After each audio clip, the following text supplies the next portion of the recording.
掣，而呢個用嚟起動嘅，跟住使用手冊就喺呢度。既然裝咗反射背包，你就要成為我嘅盾牌，因為而家米加凡納嘅高度係亞軌道飛行嘅級別。接觸線路，聽到？記住唔好離隻艦太遠啦，唔係會自由落體跌落地球㗎。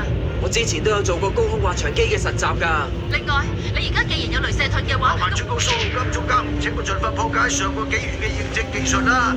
我會成日提佢㗎啦。羅里道同娜拉雅潛咗入去未啦？要再爬入啲啊！好似話係俾茲西魯夫喺呢種高度迎擊嘅喎。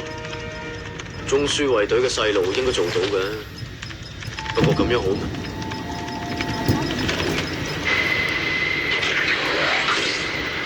捷倫導隊嘅位置咧？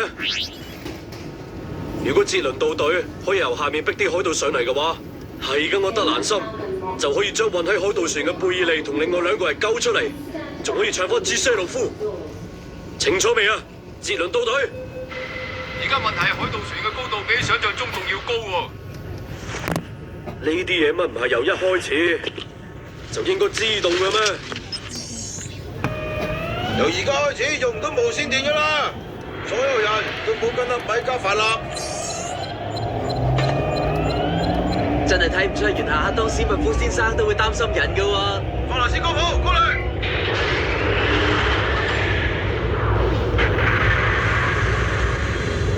佢哋果然習慣咗喺宇宙。唔用反射